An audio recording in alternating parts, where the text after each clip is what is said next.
ஆமென். அல்லேலூயா. பரிசுத்த நாமத்துக்கு மகிமை உண்டாகட்டும். 2 கொரிந்தியர் புத்தகம் 5ஆம் அதிகாரம் 15ஆம் வசனத்திலிருந்து அப்படி வாசித்துட்டே வரலாம். கவனிங்கள். பிழைத்திருக்கிறவர்கள் இனி தங்களுக்கென்று பிழைத்திராமல் தங்களுக்காக மரித்து எழுந்தவருக்கென்று பிழைத்திருக்கும்படி அவர் எல்லாருக்காகவும் மரித்தார் என்றும் நிதானிக்கிறோம். ஆகையால் இது முதற்கொண்டு நாங்கள் ஒருவனையும் மாம்சத்தின்படி அறியோம். நாங்கள் கிறிஸ்துவையும் மாம்சத்தின்படி அறிந்திருந்தாலும் இனி ஒருபோதும் அவரை மாம்சத்தின்படி அறியோம். இப்படி இருக்க ஒருவன் கிறிஸ்துவுக்குள் இருந்தால் புது சிருஷ்டியாய் இருக்கிறான். பழையவைகள் ஒழிந்து போயின, எல்லாம் புதிதாயின. இவையெல்லாம் தேவனாலே உண்டாயிருக்கிறது. அவர் இயேசு கிறிஸ்துவை கொண்டு நம்மை தம்மோடு ஒப்புரவாக்கி ஒப்புரவாக்குதலின் ஊழியத்தை எங்களுக்கு ஒப்பு கொடுத்தார். அது என்னவெனில், தேவன் உலகத்தாருடைய பாவங்களை எண்ணாமல் கிறிஸ்துவுக்குள் அவர்களை தமக்கு ஒப்புரவாக்கி ஒப்புரவாக்குதலின் உபதேசத்தை எங்களிடத்தில் ஒப்புவித்தார். ஆனபடியினாலே தேவனானவர் எங்களை கொண்டு புத்தி சொல்லுகிறது போல நாங்கள் கிறிஸ்துவுக்காக ஸ்தானாதிபதிகளாயிருந்து தேவனோடு ஒப்புரவாகுங்கள் என்று கிறிஸ்துவின் நிமித்தம் உங்களை வேண்டிக் கொள்கிறோம். நாம் அவருக்குள் தேவனுடைய நீதியாகும்படிக்கு பாவம் அறியாத அவரை நமக்காக பாவமாக்கினார். அல்லேலூயா. ஊழியத்தின் பாதைகளை, ஊழியத்தின் வழிமுறைகளை ஆண்டவராகிய இயேசு கிறிஸ்து தமது ஊழியக்காரராகிய பவுலுக்கு வெளிப்படுத்தியிருக்கிறார். அல்லேலூயா. இப்போது வசனத்தின் மூலமாக நமக்கும் பரிசுத்த ஆவியானவர் பேச நம்மை ஆயத்தப்படுத்தி கொண்டிருக்கிறார். அல்லேலூயா. நான் கடைசி அந்த வசனத்தை வாசிக்கிறேன். 21. நாம் அவருக்குள் தேவனுடைய நீதியாகும்படிக்கு பாவம் அறியாத அவரை நமக்காக பாவமாக்கினார். அல்லேலூயா. சொல்லுமா? அல்லேலூயா. நாம் இயேசு கிறிஸ்துக்குள் தேவனுடைய நீதியாகும்படிக்கு பாவம் அறியாத ஆண்டவராகிய இயேசு கிறிஸ்துவை நமக்காக பாவமாக்கினார். அல்லேலூயா. அல்லேலூயா. பாருங்கள் அன்பு தேவ பிள்ளைகளே, தேவனுடைய நீதி என்ன என்பதை அப்போஸ்தலனாகிய பவுல் அறியாத காலத்திலிருந்து இயேசு ஏற்றுக்கொண்ட பிற்பாடு இயேசு கிறிஸ்துவாய் தொண்டு செய்ய, அவருடைய பரிசுத்த நாமத்தை பூமியெங்கும் பறைசாற்ற அவர் தன்னுடைய உள்ளத்தின் ஆதங்கத்தை இங்கே எழுதியிருக்கிறார். அல்லேலூயா. பிழைத்திருக்கிறவர்கள் இனி தங்களுக்கென்று பிழைத்திராமல் தங்களுக்காக மரித்து உயிர்த்தெழுந்த இயேசு கிறிஸ்துவுக்காக பிழைத்திருக்க வேண்டும். ஏனென்றால் அந்த ஆண்டவராகிய இயேசு கிறிஸ்து நமக்காக மாத்திரமல்ல, உலகத்தில் உள்ள ஒவ்வொரு மனிதனுக்காகவும், அல்லேலூயா, உலகத்திலே உள்ள எந்த மதமோ எந்த ஜாதியோ எந்த கோத்திரமோ எந்த தேசமோ எந்த பாஷையோ தேவனுக்கு முன்பாக பட்சபாதம் என்பதே இல்லை. அல்லேலூயா. அதுதான் இயேசுவை நாங்கள் மாம்சத்தில் அறிந்தோம். ஆனால் இனி நாங்கள் இயேசு மாம்சத்தின்படி என்ன பண்ண மாட்டோம், காண மாட்டோம், பார்க்க மாட்டோம். ஏனென்றால் யூதன் தானே அவர் மரணம் ஒரு முக்கியமா அப்படி என்று ரட்சிக்கப்படுவதற்கு முன்பாக நினைத்த அப்போஸ்தலனாகிய பவுல் தேவனுடைய அந்த சித்தாந்தத்தை அவர் அறிந்தவராய், இயேசு கிறிஸ்து தேவனால் அனுப்பப்பட்ட அவருடைய குமாரன், இவர்தான் மெய்யான மெசியா இவர்தான் உலகத்தின் பாவத்தை சுமந்து தீர்க்கிற தேவாட்டு குட்டி என்று சுவிசேஷத்தில் அறிவிக்கப்பட்ட வார்த்தையை விசுவாசித்து அவர் எல்லாருக்காக மரித்தார்ன்னு சொல்கிறார். அல்லேலூயா சொல்லுவோமா? அல்லேலூயா. உலகத்தில் உள்ள ஒவ்வொருவருக்காகவும் இயேசு கிறிஸ்து பிறந்து மரித்து உயிர்த்தெழுந்த பிற்பாடு எவரெல்லாம் பிறந்தார்களோ, இனி எவர்களெல்லாம் பிறக்கப் போகிறார்களோ அவர்களுக்கெல்லாம் 2000 ஆண்டுகளுக்கு முன்பாக இயேசு சிலுவையிலே பாவத்திற்காக அடிக்கப்பட்டார். அல்லேலூயா. பாவம் அறியாத அவரை வேதம் சொல்கிறது. அல்லேலூயா. பாவம் அறியாத, பாவமே பரிசுத்தமுள்ள தேவன் அவர், பரிசுத்த கண்ணன். அல்லேலூயா. பாவம் என்பது அறியாதவர், அவர் மேல் பாவி என்று முத்திரை குத்தப்பட்டதுன்னு சொல்லலாம். அல்லேலூயா. பாவத்தை அவர் மேல் என்ன பண்ணாராம்? சுமத்தினார். யாருடைய பாவத்தை? நம்முடைய பாவத்தை. நல்லா கவனிக்கணும். இதெல்லாம் கவனிச்சா வாழ்க்கை ரொம்ப அழகான வாழ்க்கை, இது கிறிஸ்தவ வாழ்க்கை. அது என்றைக்கு நான் உணர்ந்தனோ அன்னிலிருந்து கிறிஸ்துவுக்காக வாழ வேண்டும் என்ற ஒரு தீர்மானத்தை நான் எடுத்துக்கினேன். அல்லேலூயா. உலகத்தின் மனிதனாக பாவியாக இருந்த நான், எனக்காக வாழ்கிற காலத்தில் வாழ்ந்த நான் இனி எனக்காக வாழக்கூடாது, இயேசுக்காக, பிரியத்திற்காக, அவருடைய பிரியத்துக்காக வாழ வேண்டும் என்று நான் நினைத்த அன்றிலிருந்து கர்த்தர் ஸ்தோத்திரம். அல்லேலூயா. அல்லேலூயா. எனக்காக இயேசு மரித்தாரா? அப்போ நான் பாவியாக இருந்தேன்னா என் பாவத்திற்காக இயேசு மரித்தார் என்றால், என் பாவத்தை சுமந்தார் என்றால், இனி நான் இந்த பாவத்தை நினைக்கக்கூடாது, சுமக்கக்கூடாது. அல்லேலூயா. பாவமில்லாத ஒரு வாழ்க்கை எனக்கு கொடுத்தார் என்றால் நான் ஏன் பாவத்தை சுமக்கணும்? பாவத்தை சுமப்பது என்றால் எல்லா சுமையும் சொல்லலாம். கர்த்தர் ஸ்தோத்திரம். அல்லேலூயா. சமாதானத்துக்கு விரோதமாக இருந்து எல்லாவற்றையும் சுமைகள் என்று சொல்லலாம். ஒரு விசுவாசிக்குள்ளாக, ஒரு கர்த்தருடைய மகனுக்குள்ளாக தேவ சமாதானம் வந்துவிட்டால் சுமக்க வேண்டிய காரியம் ஒன்றுமே இல்லை. எல்லாம் டோட்டல் காலி ஆயிடுச்சு. எப்போ சிலுவை சுமந்து இயேசு கிறிஸ்து எனக்காக ஜீவனை கொடுத்து எப்பொழுது உயிர் தெழுந்தாரோ அப்பொழுது நான் தேவ சமாதானத்தை சுமக்கிறேன். என்ன வேறு எதுவும் நான் சுமக்க வேண்டிய அவசியம் இல்லை, எல்லாத்தையும் எடுத்துட்டாரு. பாவன்ற காரியம் ஒரு மனிதனுக்குள்ளாக இருந்ததை கர்த்தர் சுமந்து எடுத்து போட்டுட்டார். கடலின் ஆழத்துக்கு போட்டேன்னு சொன்னார், கிழக்குக்கு மேற்கு எவ்வளோ தூரமாக அவ்வளோ போட்டேன்றார். அல்லேலூயா. அப்போது நாம் சுமக்க தேவையில்லை. அப்போ சுமக்கிறோனாக்கா, பாவத்தை சுமக்கிற இதில் சுமக்கிறோனாக்கா எனக்காக நான் வாழ்கிற ஒரு வாழ்க்கை வரும்பொழுது தான். அல்லேலூயா.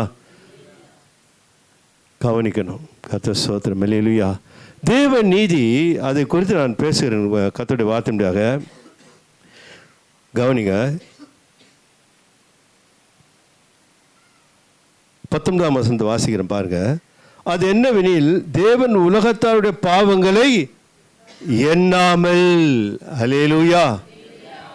தேவன் நம்மளை இப்போ கூட சரி, நம்ம ரட்சிக்கப்பட்டுட்டோம், நம்மளை பாவியாக கர்த்தர் பார்க்கல. இந்த மாதம் வாக்குத்தத்தம் கொடுத்தாரு, உன்னை நான் நீதிமானாய் பார்க்கிறேன். அப்போ நம்ம மாத்திரம் நீதிமானாக பார்க்குறாருன்னா மற்றவங்களை கைவிட்டுட்டாரா? மற்றவங்கள அன்பு இல்லையா?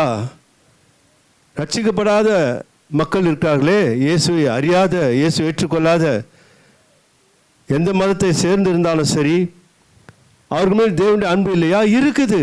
அவர் நினைக்கிறாரு. யாரை பார்க்குறாரு? நம்ம எல்லாமல் வெளியே இருப்பவர்களை எப்படி பார்க்குறாரா? கர்த்தர் ஸ்தோத்திரம். பாருங்கள், வசனத்தை கவனிங்கள். அது என்னவெனில், தேவன் உலகத்தாருடைய பாவங்களை எண்ணாமல் நினைக்கலையா? அவங்க மேலே ஒரு பரிதாபத்தை கர்த்தர் வைக்கிறார் அப்படின்னு நான் சொன்னா புரியும். ஏன்? அவர்கள் மேல் ஒரு அன்பை வைத்திருக்கிறார். ஏனென்றால் நியாய தீர்ப்பினால் வருமே. அல்லேலூயா. நியாய தீர்ப்பினால் வரும்பொழுது அவர்கள் நித்திய நரகத்தில் போய் சேரக்கூடாது. அல்லேலூயா. நித்திய ஆக்கினையிலே பங்கடையக்கூடாதுன்னு அவருடைய பாவத்தை குறித்து நினைக்கலையா? அவர்கள் அந்த பாதையில் போய் விழக்கூடாது என்பதற்காக அவருடைய நீதியாகப்பட்டது, தேவனுடைய நீதி அளவிடப்படாத அன்பு. அல்லேலூயா. அந்த அன்பு நம்மளாம் ரட்சிக்கப்படுவதற்கு முன்பாக நம்ம மேலே தேவன் அன்பு வைத்திருக்கிறார். அல்லேலூயா சொல்லுமா? நீங்கள் ரட்சிக்கப்படுவதற்கு முன்பாக தேவன் நம்மை பாவியாய் பார்க்கல. இவர்கள் எப்பொழுது ரட்சிக்கப்படுவார்கள் என்று எதிர்பார்ப்போடு கர்த்தருடைய பார்வை இருந்தது. இப்போதும் மக்கள் மத்தியிலே தேவனுடைய பார்வை அப்படிதான் இருக்கிறது. படைத்தவராச்சே, அவர் பட்சபாதம் என்பதே கிடையாது. அநேக ரட்சிப்புகளை நடத்தப்பட வேண்டும் என்பதற்காக அவர் வருகையை சமீபமாய் வருகையை கூட என்ன பண்ணிட்டு தள்ளி போட்டு கொண்டே இருக்கிறார். அல்லேலூயா, அல்லேலூயா. அநேக ரட்சிக்கப்பட வேண்டும் என்பது தேவனுடைய தீர்மானமாக இருக்கிற அப்படின்னா வருகையை அவர் தாமதப்படுத்துகிறாராம்.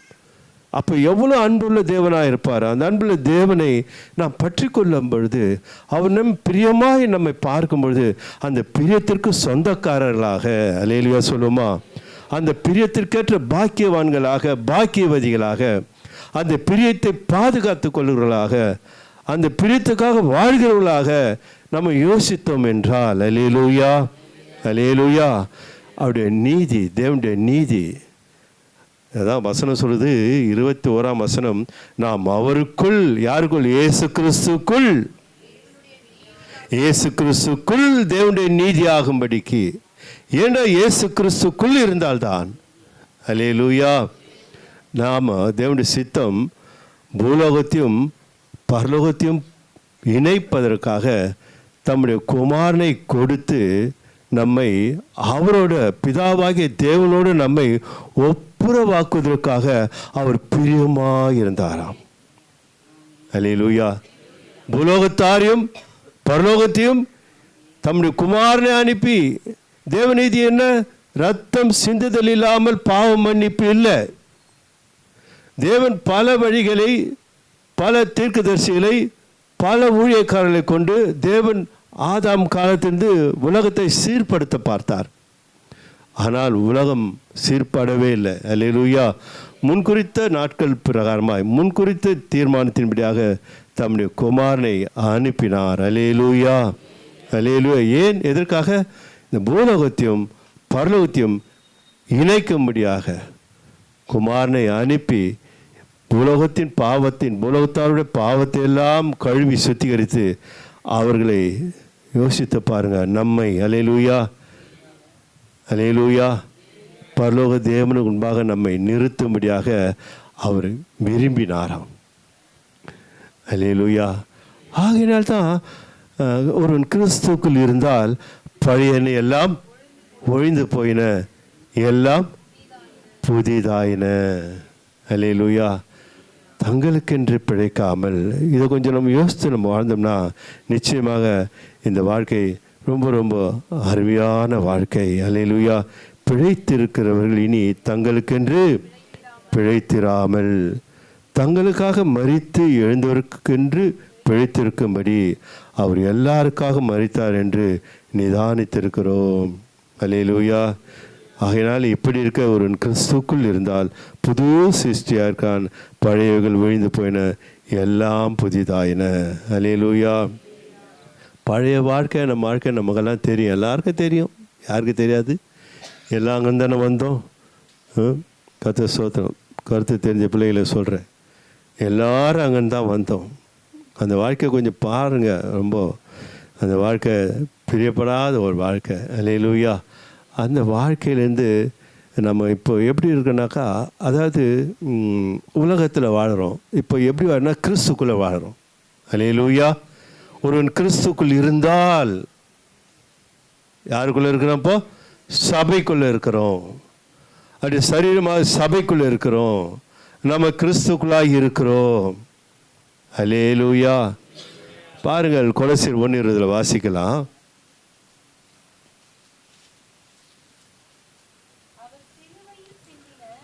அவர் சிலுவையில் சிந்தின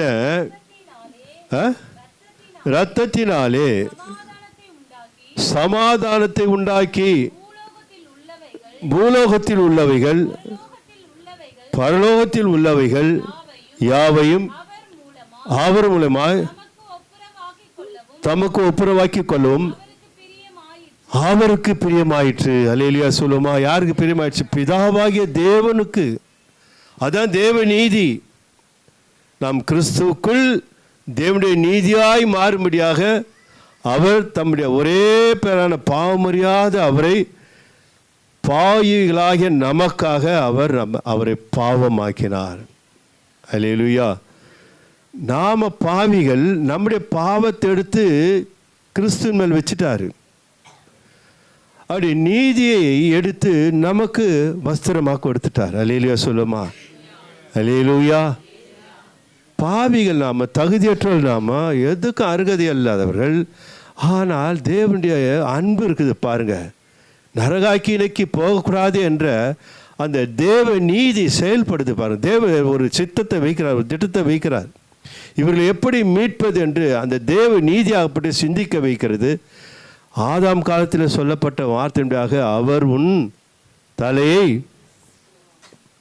அல்லேலூயா, நீ குதிங்காலை நசுக்குவாய். அல்லேலூயா. அங்கே தீர்மானம் வச்சாரு. அந்த தீர்மானத்தை நிறைவேற்ற கால தாமதங்கள் உருவாக்கினது மக்களை சீர்படுத்த ஸ்திரப்படுத்த சொன்ன பிரகாரமாக எவ்வளோ பேர் அனுப்பிச்சிடாரு. பிராமணத்தை கொடுத்தாரு, கட்டளைகள் கொடுத்தாரு. எல்லாமே அர்த்தமற்றதாய் போனது. அல்லேலூயா. இயேசு கிறிஸ்து என்ற இரட்சகரை உலகத்துக்கு அனுப்பி இந்த வசனத்தின்பாக கர்த்தர் சோதனை நான் வாசிக்கிறேன் பாருங்கள். 1:20 நான் வாசிக்கிறேன்.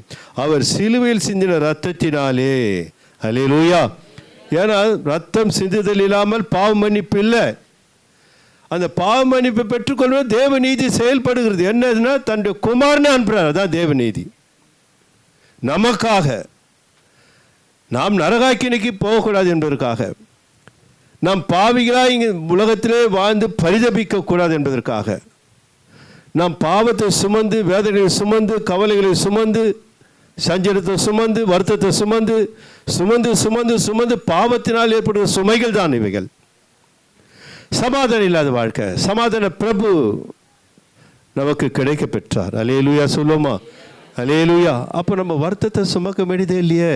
அவர் தான் சொல்கிற வருத்தப்பட்டு பாரம் சுமக்கிறவர்களே, அதுதான் சொல்லிட்டார். நம்ம அவரால் வந்துட்டோம். திருப்பி நம்ம சுமக்க வேண்டிய கவலை இல்லையே. நம்ம தான் பாவத்திலிருந்து வெளியே வந்துட்டோம். வருத்தம் என்பது ஒரு பாவம் தானே. அல்லேலூயா சொல்லுமா? வருத்தம் என்பது, கவலை என்பது பாவம் தான். எல்லாமே பாவம் தான். வருத்தம் வேற, கவலை வேற, சோகம் வேற இல்லை, எல்லாமே பாவம் தான். யார், நீங்கள் நல்லா யோசிக்கணும். தங்களுக்காக பிழைக்கிறவர்கள் வருத்தப்படுவார்கள், தங்களுக்காக பிழைக்கிறவர்கள் கவலைப்படுவார்கள், தங்களுக்காக பிழைக்கிறவர்கள் சோதனை கண்டு நடுங்குவார்கள். இது யோசித்தா நல்ல அருமையான வாழ்க்கை இது. அல்லேலூயா. என்னாச்சு ஏதாச்சும் என்று தங்களுக்காக பிழைக்கிற சம்பவங்கள் தான் அதெல்லாம். கர்த்தர் ஸ்தோத்திரம். அல்லேலூயா. புத்தியுள்ள ஆராதனை. அல்லேலூயா. உலகத்துக்கு ஒத்த வேஷம் தெரியாமல் தங்களை வெளிப்படுத்துவதற்காக, கவனினதெல்லாம் இப்போ கவனி கொஞ்சம். இயேசு வெளிப்படுத்த முடியாமல் தங்களுக்காக வாழ்கிற, இயேசுக்காய் வாழாமல், அல்லேலூயா சொல்லுமா? அல்லேலூயா. தங்களை மேன்மைப்படுத்திக் கொள்வதற்காக நான் சில சில சில சில சில சில குறிப்புகளாக சொல்லும்போது புரிஞ்சுக்கணும். நீங்கள் இப்போது அதிகமான அழகை வெளிப்படுத்துகிறவர்கள் யாரை வெளிப்படுத்துகிறாங்க? கொஞ்சம் யோசிக்கணும். அல்லேலூயா. அதிகமாய் அலங்காரம் செய்பவர்கள் பரிசுத்த அலங்காரத்துடைய கர்த்தரை தொழுது கொண்டு ஆண்டவர் சொல்கிறாரு. நம்ம சபையில் இல்லை, கர்த்தர் நல்லவர், ஒரு கிருபை என்றும் உள்ளது. அதிகமான அலங்காரம். இப்போ சபைக்கு போகிறதுக்கு முன்னாடி கூட எங்கே போயிட்டு வரேன்னு கேள்விப்படுறோம். நம்ம என்ன பார்லர் இது? பியூட்டி அலங்காரம். சிகை அலங்காரத்திலேருந்து நகை அலங்காரத்திலேருந்து எல்லாமே தங்களுக்காக, தங்களை காட்டிக்கொள்வதற்காக, தங்களுக்காக வாழ்கிற மக்கள். அல்லேலூயா. இயேசுவை காட்ட வேண்டும் என்ற வெளியரங்கமான ஒரு கோலமாக இருந்தாலும் ஒரு தாழ்மை, பொறுமை, அன்பு, அமைதி, இதெல்லாம் தங்களுக்காக வாழாமல் இயேசுக்காய் வாழ்கிற ஒரு வாழ்க்கை. ஏனென்றால் அந்த முந்தின வாழ்க்கைக்காக இயேசு மரித்தாராம். எல்லாருக்காக மரித்தார்னாக்கா எல்லாருக்காக தான் மரித்தார். நான் ரட்சிக்கப்படுவதற்கு முன்பாக எனக்காக கூட மரித்தார். அல்லேலூயா சொல்லுமா. நீங்களாம் ரட்சிக்கப்படுவதற்கு முன்னாடி உங்களுக்காக கூட கர்த்தர் மரித்தார். இப்போ ரட்சிக்கப்படாத மக்கள் எவ்வளோ பேர் இருக்கிறாங்க, அவங்களுக்காகவும் தான் இயேசு மரித்தார். ஒரு கூட்டத்திற்காக, ஒரு ஜனத்திற்காக, ஒரு மதத்திற்காக ஆண்டவர் மரிக்கலை. அதுதான் அப்போஸ்தலன் பவுல், நாங்கள் யூதன் முறைப்படி பார்க்கல, இயேசு மாம்சப்படி பார்க்கல, இனி நாங்கள் பார்க்க மாட்டேன்றார். ஏனென்றால் அவர் பொதுவானவர், உலக மனிதர்களுக்காக மரித்தவர். இப்போது நான் அவரை அப்படி தான் பார்க்குறேன் அப்படின்றார். அல்லேலூயா. அதனால் இந்த அலங்காரங்கள் என்பது கிறிஸ்தவ வாழ்க்கையில் அது ஒரு சுமை, புத்தி இல்லாத ஆராதனை அது. அல்லேலூயா. அது ஆண்கள் பெண்கள் மாத்திரம், ஆண்களும் இருக்கிறாங்க. கர்த்தர் ஸ்தோத்திரம். அல்லேலூயா. இப்போது எப்படி சொல்லனாக்கா, இப்போ ஆண்கள் இருக்காங்க. ஆண்கள்னால் பெண்கள் நான் பட்டு சாரி நகை அது இது கொஞ்சம் டாம்பிகமாக போவாங்க. ஆண்கள் அதுமாரி போவாங்களா? கிடையாது. அவங்க பேண்ட் ஷர்ட்டை போட்டுன்னு அழகாக மனைவி கூட அவங்க நல்ல நகை எங்கே போட்டு போவாங்களா? ஆண்கள் கிடையாது இல்லையா? ஆண்கள் என்ன பண்ணுவாங்க, அப்படியே செயின், ஒரு சின்னதாக ஒரு செயின், மேனே செயின், இல்லை வாட்சி, இல்லைன்னா சின்ன ஒரு மோதிரம் போட்டுன்னு தான் போவாங்க. ஆனால் பெண்கள் நிறைய பேர் அந்த ஆசை இருக்குது. அல்லேலூயா சொல்லுவோம்மா, அல்லேலூயா சொல்லுவோம்மா, அல்லேலூயா. தங்களுக்காக வாழ்கிறவர்கள், அல்லேலூயா. நம்ம சபையில் அத்தை தான் சொல்லிட்டு வரேன். கர்த்தர் ஸ்தோத்திரம். அல்லேலூயா. கர்த்தர் நல்லவர். ஒரு சிம்பிள், நம்ம சபையில் ஒரு சிம்பிள், கர்த்தர் நல்லவர், அவர் கிருபை என்றும் உள்ளது. ஆனால் ஆண்கள் கூட பாருங்கள், பெண்கள் மாத்திரம், ஆண்கள்லே சில தவறுகள் செய்கிறாங்க. நம்ம சபையில் கையை மடிச்சுக்கிட்டு வந்து பலிபீடத்தில் நிற்கிறதுக்குன்னா இல்லை இடம் இல்லை. கை வச்சுக்கிட்டு இந்த பலிபீடத்தில் வந்து பிரசங்கம் பண்ணுற அளவுக்கு இந்த இடம் கொடுக்கப்படாது. அல்லேலூயா. போட்டால் டிஷர்ட் போட்டுன்னு வா, இல்லைன்னா அரைக்கை சட்டை போட்டுன்னு வா. அதுனா முழு கை தைச்சிட்டு அது நல்லா மடித்து விட்டு நீங்கள் வந்து நிற்கிறதுக்கு இந்த இடம் இல்லை. அல்லேலூயா சொல்லுவோமா. ஏன்னாக்கா எதனால்னா இது பெருமைக்காக இல்லை, தேவனுடைய மகிமைக்காக. இந்த சில காரியங்கள் நம்ம கட்டுப்பாடாக இருக்கும்போது என்னை நான் அதை சரிப்படுத்திக்கொள்ள எனக்கு அது பிரயோஜனமாக இருக்குது. இதில் என் பெருமைக்காக, என் மேன்மைக்காக நான் கர்த்தருக்கு பதில் சொல்லணும். அல்லேலூயா.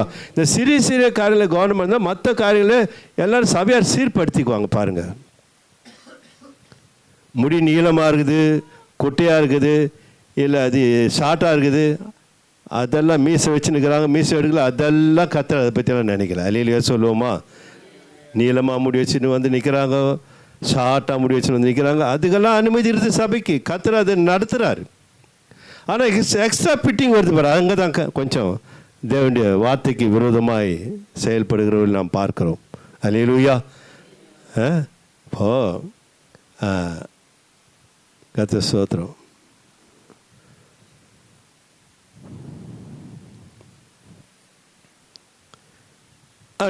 டை வச்சுங்களேன், தலைக்கு டை அடிக்கிறாங்கன்னு வச்சுங்க. கர்த்தர் ஸ்தோத்திரம். அல்லேலூயா. தலைக்கு எத்தனை ஊழியக்காரங்க டை அடிக்கிறாங்க. அதோட அவங்க கூட பியூட்டி பார்லர் போகிறாங்க. இப்போது இந்த முடி இல்லாத இடத்துலலாம் முடியெல்லாம் என்ன பண்ணிக்கிறாங்க, அப்படியே அங்கே செடி மாரி நட்டு விட்றாங்க போல. இது அல்லேலூயா சொல்லுவோம். அதுக்கு எவ்வளோ பணம், லட்சக்கணக்கில். பாவிகளின் ஆசி நீதிமன்னாக்கா, நீதிமன்ற ஆசி பாவிக்கு போகுது. தலைகீழ பிரசங்கம் மாறுது. அவங்க வந்து பலிபீடத்தில் நிற்கிறாங்க. இங்கே அதுக்கெல்லாம் இங்கே என்ன இல்லை, இடமே கிடையாது. அல்லேலூயா. இந்த டை அடிச்சுக்கின்னு, மிஸ்ஸுக்கு டை அடிச்சுக்கின்னு, கர்த்தர் ஸ்தோத்திரம். பிரசங்கி புத்தகம் 10:1 வாசிக்கலாம்.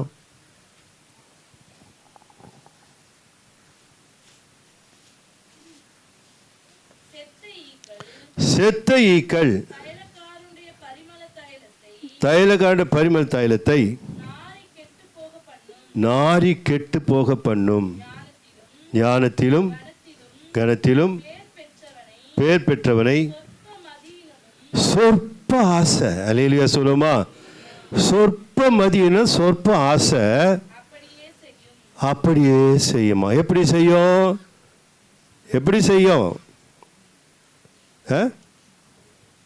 செத்த ஈக்கள் தைலக்காரனுடைய பரிமள தைலத்தை என்ன பண்ணுமா, பரிமள தைலம் அவ்வளோ மனம் வீசும்.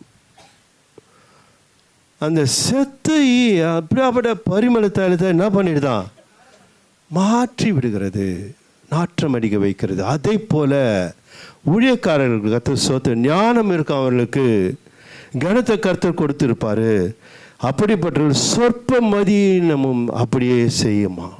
இப்படி சின்ன சின்ன செயல்களினாலே எப்படி வாசனை மாறி விடுகிறதோ, செத்த ஈனால பரிமளத்தால வாசனையே மாறிவிடுது போல் நாம் பார்க்கல. அந்த ஊழியக்காரர் என்ன பிரசங்கம் வர, அந்த ஊழியக்காரர் என்ன ஆராதனை செய்கிற, அந்த ஊழியக்காரர் என்ன ஜெபம் பண்ணுறாரு. ஆனால் அவர் பற்றியா அந்த மீசைகள்லாம் டை அடிச்சுன்னு இருப்பார். அல்லேலூயா சொல்லுவோமா. தலைக்கு டை அடிச்சுன்னு இருப்பார். அல்லேலூயா அல்லேலூயா இல்லையா. அவர் நல்லா பிரசங்கம் பண்ணுறாரு, நல்ல ஆராதனை பண்ணுறாரு, நல்லா ஜபிக்கிறாரு. ஆனால் அந்த அழகான அந்த வாசனையான காரியங்களில் செத்த ஈ என்ற சில சம்பவங்கள் அவர் வாழ்க்கை என்ன ஆயிடுது, அலங்கோலமாக்கி விடுகிறது. அதைத்தான் ஆண்டவர் சொல்கிறாரு, செத்த ஈக்கள் தைலகாண்ட பரிமள தைலத்தை நாரி கெட்டு போக பண்ணும், ஞானத்திலும் கனத்திலும் பெயர் பெற்றவனும் சொற்ப மதியனும் அப்படியே செஞ்சிடமா. சில தவறுகள், நான் இந்த அலங்காரத்தை குறித்து மாத்திரம் சொல்லலை, நம்முடைய வாயின் வார்த்தைகளை குறித்தும் பேசுகிறேன், நம்முடைய செய்கைகளை குறித்தும் சொல்லுகிறேன். செத்த ஈக்கள் எப்படி அப்படிப்பட்ட பரிமள தைலத்தை மாற்றுகிறதோ, நம் நடை உடை பாவனை கூட சில வேளையில் நம் வாழ்க்கையின் ஒரு நாற்றத்தை உண்டு பண்ணும். அல்லேலூயா சொல்லுவோமா. அல்லேலூயா. உதாசீனப்படுத்தும், மற்றவர்களை பார்க்கும்போது நம்ம உதாசீனம். நீதிமொழி 3:31 வாசிக்கும் பொழுது,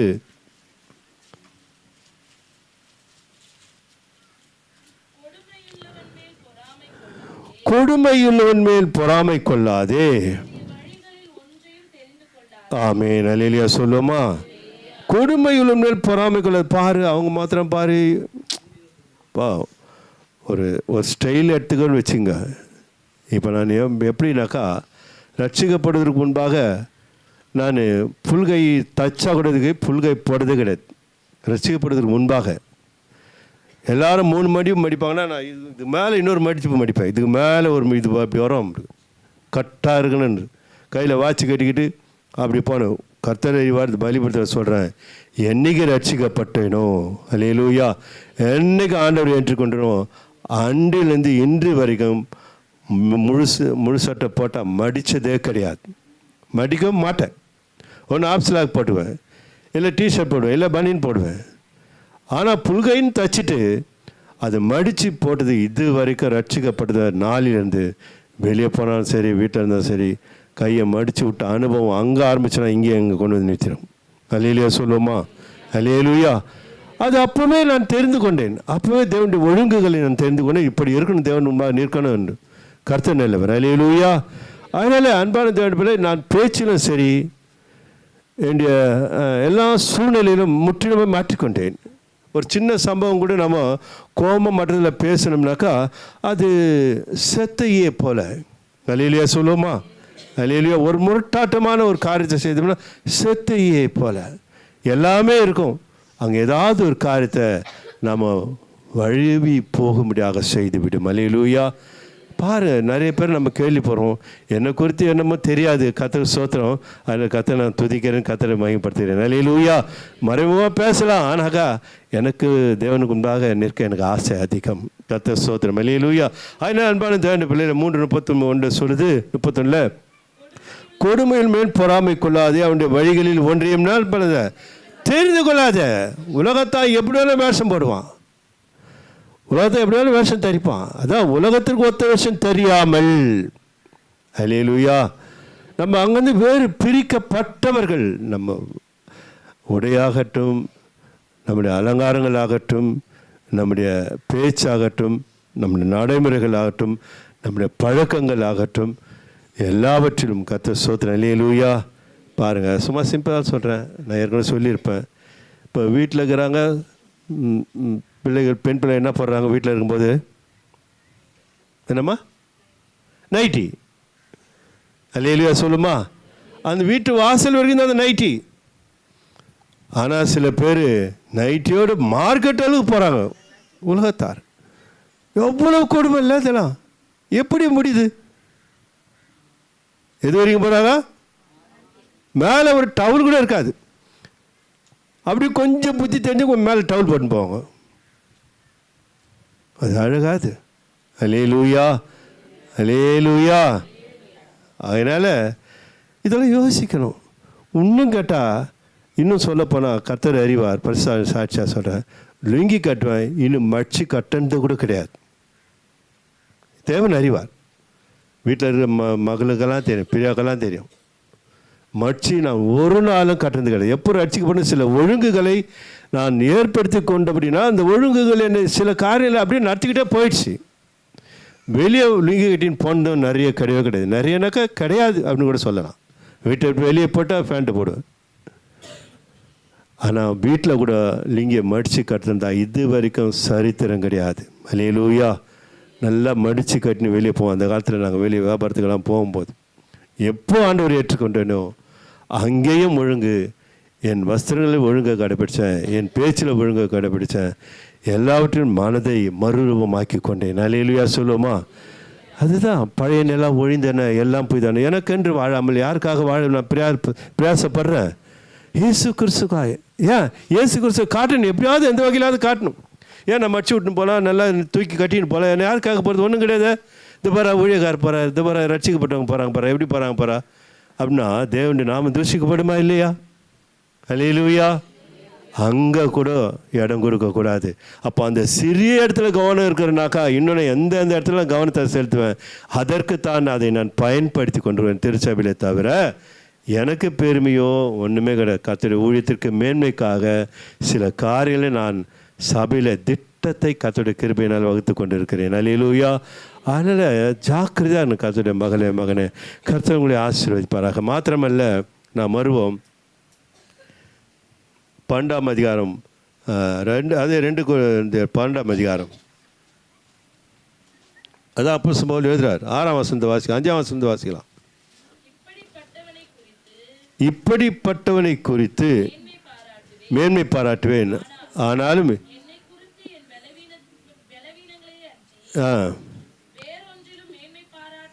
ஆமென். அல்லேலூயா. இது அப்போஸ்தலன் பவுல் 3ஆம் ஆனவரில் எடுத்துக்கொள்ளப்பட்ட ஒரு மனுஷனை குறித்து ஆவிக்குரிய காரியங்களை பேசுகிறாரு. அப்படியே அவர் மாம்சத்துக்குரிய காரியங்களை பேசிட்டு வர்றார். பாருங்க, 6ஆம் வசனத்தை வாசிக்கலாம். சத்தியமானதை நான் பேசுகிறேன், நான் மேன்மை பாராட்ட மனதாக இருந்தாலும் நான் புத்தியினன் அல்ல. ஆனாலும் ஒருவனும் என்னிடத்தில் காண்கிறதற்கும் என்னால் கேட்கிறதற்கும் மேலாக என்னை எண்ணாதபடிக்கு அப்படி செய்யாதிருப்பேன். நல்ல சொல்லுவோமா? அப்போ பவுல் சொல்கிறாரு, ஆவிக்குரிய காரியங்கள் சொல்லிகிட்டே வரும்போது அப்படியே தன்னுடைய மேன்மை குறித்து சொல்கிறாரு. நம்ம இப்படி எடுத்துக்கலாமே, கர்த்தர் ஸ்தோத்திரம். நான் இப்படி எடுத்துக்கிறேன், சத்தியம் நான் செய்கிறேன், நான் மேன்மை பாட்ட மனதாக இருந்தாலும். அப்படின்னா என்ன அர்த்தம்? நான் என்னை அழகுபடுத்திக்க நான் விருப்பப்பட்டாலும். புரியுதுங்களா? இப்போ ரட்சிக்கப்படுவதற்கு முன்பாக நான் பல மேக்கப்லாம் போனேன், பவுடர் பூசேன். இப்போது நான் என்னை அழகுபடுத்த இன்னும் கொஞ்சம் ஊழியக்காரன் ஆகிட்டு போயிரு. கர்த்தர் ஸ்தோத்திரம். நல்லா கவனிக்கணும். கர்த்தர் நல்லவர். ஊழியக்காரனில் சபையாருக்கு சொல்கிறேன். அல்லேலூயா. நான் அப்போ ஊழியக்காரன் கிடையாது, விசுவாசி. அப்போ ஆரம்பித்த ஓட்டத்தை தான் இப்போ சொல்லிக்கிட்டு வரேன். இப்போ நான் அழகுபடுத்த எனக்கு ஆசை இருக்குது. ஆனால் யோசிக்கிறேன், நான் ஏன் அழகுபடுத்தணும்? ஏன்னா ஆண்டவர் அழகாக தானே வச்சுக்கிறாரு. பவுல் சொல்கிறது அதுதான். நல்லா கவனிங்க. நான் சத்தியமானதை பேசுகிறேன், நான் மேன்மை பாட்ட மனதாக இருந்தாலும் நான் புத்தி இல்லாதவன் இல்லை. எனக்கு அழகு இருக்குது. பவுல் சொல்கிறாரு, எனக்கு புத்தி இருக்குது. நம்ம சம்பவத்துக்கு நான் இந்த வசனத்தை நான் எடுத்துக்கிறேன். இதை அல்லேலூயா. நான் மேன்மை பாட்ட நான் என்னை அழகுபடுத்த எனக்கு விருப்பம் இருக்குத்தான். ஆனால் நான் ஏன் அழகுபடுத்த? எனக்கு அழகு ஆண்டவர் கொடுத்துருக்கிறாரு. அல்லேலூயா, அல்லேலூயா. எனக்கு ஆண்டவர் அழகாக தான் வச்சுக்கிறார். அப்புறம் எப்படி தேவ பிரசன்னம் தெரியும், எப்படி மறுரூபமாகும், எப்படி தேவ மகிமை வெளிப்படுத்த முடியும், அப்புறம் எப்படி இயேசுக்காக வாழ முடியும். அல்லேலூயா. தங்களுக்காக வாழ்கிற அனுபவத்தை தான் சொல்லிக்கிட்டு வரேன். தங்களுக்காக வாழ்கிறவர்கள் இனி அதை மறந்துட்டு இயேசுக்காய் வாழ வேண்டும். அல்லேலூயா. இயேசுவை வெளிப்படுத்த வேண்டும். உங்களை நீங்கள் வெளிப்படுத்துவதை நிறுத்திட்டு, அல்லேலூயா, உங்கள் மேன்மையை நிறுத்திட்டு உங்களுக்கு ஆண்டவர் நல்ல அழகை கொடுத்துருக்கிறார். அல்லேலூயா. அந்த அழகை நீங்கள் பயன்படுத்தினாலே போதும், தேவ மகிமை உங்களிடத்தில் வெளிப்படும். அதான் எழுதுகிறார், சத்தியமானதை நான் சொல்லுகிறேன், நான் பேசுகிறேன், நான் மேன்மை பாராட்ட மனதாயிருந்தால் நான் புத்தியின் இல்லை, எனக்கு தெரியுன்றார். ஆனாலும் நான் ஒருவரும் என்னிடத்தில் காண்கிறதற்கும் என்னால் கேட்கிறதுக்கும் மேலாக என்னை எண்ணாதபடிக்கு அப்படி செய்யாதிருப்பேன். உதாரணம் சொல்கிறேன், என்ன ஐயா ரொம்ப மேக்கப்பா இன்றைக்கி அப்படின்னு என்னை பார்த்து ஒருத்தர் கேட்காத அளவுக்கு. அல்லேலூயா. தலைனா அந்த அழகாக வாரிக்கிட்டு இருக்கிறீங்களா அப்படின்னு என்னை கேட்காத அளவுக்கு. கர்த்தர் ஸ்தோத்திரம். அல்லேலூயா. வஸ்திரத்தை நான் சொல்ல வரல. வஸ்திரத்தை நீங்கள் வெளியே வேலைக்கு போகிறீங்க, அதுக்கு போகிறீங்க, இதுக்கு போகிறீங்க, வீட்டுக்கான வஸ்திரத்தை அணியுங்க. கர்த்தர் ஸ்தோத்திரம். அல்லேலூயா. ஆனால் இங்கே வந்தால் மேன்மை என்பது ஒன்றுத்துக்கு உதவாது. திருச்சபையில் வந்தால் தாழ்மை வேண்டும். அல்லேலூயா. அதுதான் திருச்சபையில் தாழ்மைக்கு அடையாளமாக எண்ணத்தை உடுத்திக்கிட்டு வர சொல்கிறது. வெண் வஸ்திரங்களே, அந்த வெண் வஸ்திரோட மேன்மை பாட்ட பெருமை பாட்ட வழிகள் இப்போ இருக்குது. அங்கே கூட கண்டிஷன் தான் இருக்குது. மினுக்கான வெண் வஸ்திரத்தை, மினுமினுக்கிற வெண் வஸ்திரத்தை, ஜொலிக்கிற மின் வஸ்திரத்தை. அது என்ன? அது என்ன பாரு, என் அழகை பாரு, வெள்ளியில் கூட. கர்த்தர் ஸ்தோத்திரம். அல்லேலூயா. அப்படி இருக்கக்கூடாது. ஏன்னா சபைன்னா கற்றுக் கொடுத்தா ஒழுங்காக கற்றுக் கொடுக்கணும். அரை குறையாமல் கற்றுக்கிட்டு போட. நீங்கள் கற்றுக்காது உங்கள் இஷ்டம்.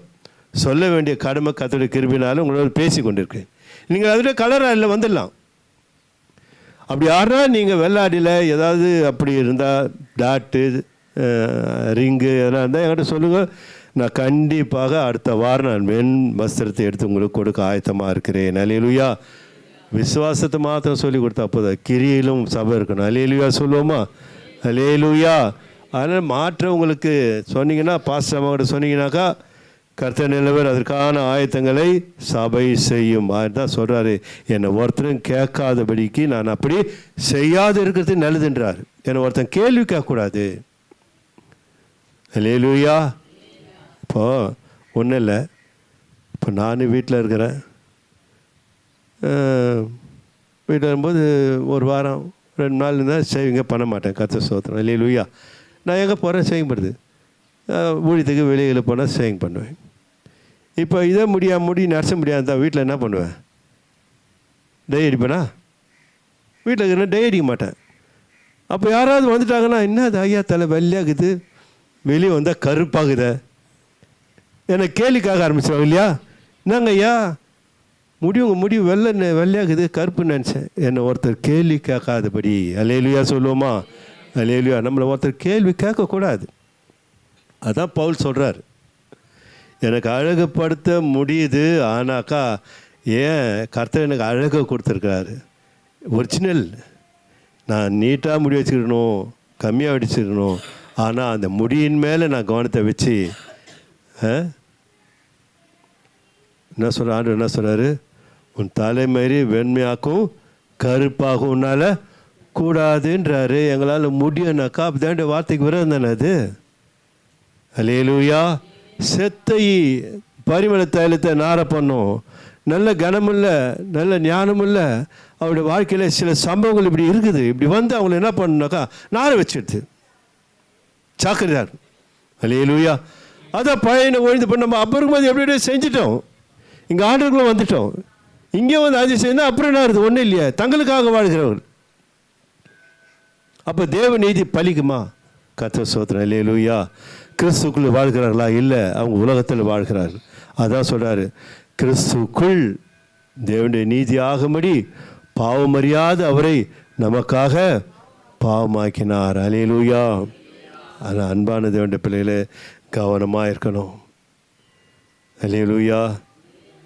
வாழ்க்கையில் நீங்கள் கவனமாக இருக்கணும். ஏன்னாக்கா அங்கே மாம்சத்தின் இச்சையும் கண்களின் இச்சையும் ஜீவனத்தின் பெருமையும் ஆதாம் காலத்தில் தொடங்கப்பட்டது. அவர்கள் தங்களுக்காக வாழ பார்த்தார்கள். அல்லேலூயா சொல்லுமா? யாருக்காக வாழ பார்த்தாங்க? ஆண்டவர் சொல்கிறாரு, அந்த கனியை புசிக்காத அப்படின்னு சொல்லிட்டு போகிறாரு. அவருக்காக வாழலை இவங்க. சாத்தான் சொன்னால் அழகாக இருப்பீங்க, தேவரில் போல மாடுன்னு உடனே தங்களுக்காக வாழ ஆசைப்பட்டாங்க. பாருங்கள், தங்களுக்காக வாழ்ந்ததினாலே அவர்கள் மோசம் போனார்கள். அல்லேலூயா. தேவனுடைய ஆசீர்வாதத்தை இருந்தார்கள். கிறிஸ்துவுக்காக வாழ்வோம். நம்முடைய ஒவ்வொரு வார்த்தைகளும் கிறிஸ்துவ மகிமைப்படுத்தணும். இல்லைன்னா செத்த பரிமள தைலத்தை நாரம் பண்ணுவது போல் வாழ்க்கை ஆகிடும். அல்லேலூயா. கண்டிப்பாக அது உண்மை தானே. அதெல்லாம் அதில் பொய் இல்லையே. எத்தனை பேர் நம்மளே கேள்வி போகிறோம். பாரு, அவங்க பைபிள் எடுத்துன்னு போகிறாங்க, அவங்க பாரு நான் பேச்சு பேசுகிறாங்க. அது யார்? தேவனுடைய நாமம் தூஷிக்கப்படும்போது அது நான் ஒரு டைமில் கேட்டால் எனக்கு கவலையாக இருக்கும். உண்மை இது, கர்த்தர் அறிவார். ஏன் அவங்க அதுமாரி வாழறாங்க, எதுக்கு அதுமாரி வாழறாங்க, ஏன் ஆண்டவருக்குள்ளே வரணும் இவங்களாம் அப்படின்ட்டு சில வேளை சில சிந்தனைகள் வருது. அல்லேலூயா, அல்லேலூயா. எல்லாவற்றிலும் பரிமள தைலம் போல ஒரு வாழ்க்கை இருக்க வேண்டும். கர்த்தர் கொடுத்த ஞானத்தையும் மேன்மையும் பாதுகாத்து கொள்ள வேண்டும். சில தவறுகள் நாம் செய்யும் பொழுது அந்த தைலமே நாற்றம் அடிக்கிற ஒரு வாழ்க்கை வேண்டாம். அல்லேலூயா. அதனால் அது பழைய வாழ்க்கை. அதனால் சொல்கிறாரு, ஒரு கிறிஸ்துக்குள்ளே வந்துட்டாக்கா அந்த பழைய வாழ்க்கை வேண்டாம், எல்லாமே புதிதாயின அப்படின்னு சொல்கிறாரு. அது நம்ம புதிய வாழ்க்கைக்கு வந்துட்டோம். கர்த்தரை மேன்மைப்படுத்தும், கர்த்தரை மகிமைப்படுத்தும், கர்த்தரை கனப்படுத்தும். கர்த்தர் உங்களை கனப்படுத்துவார். அல்லேலூயா. மேன்மை பாராட்டுகிறவன் கர்த்தரை குறித்து மேன்மை பாராட்டணும், வெளிப்படுத்தணும். தன்னை வெளிப்படுத்துகிற கர்த்தர் அந்த மகனோடு இருக்கிறார், அந்த மகளோடு இருக்கிறார், அந்த ஊழியக்காரரோடு இருக்கிறார்னு சொல்கிற அளவுக்கு வாழ்க்கை வரணும். அல்லேலூயா. ஆமாம், ஜாக்கிரதை. கர்த்தர் உங்களை ஆசீர்வதிப்பார். திருப்பந்தியை நாம் தேவ பக்தியோடு நாம் எடுத்துக்கொள்வோம். கர்த்தர் தாமே உங்கள் ஒவ்வொரு மகிமைப்படுவாராக.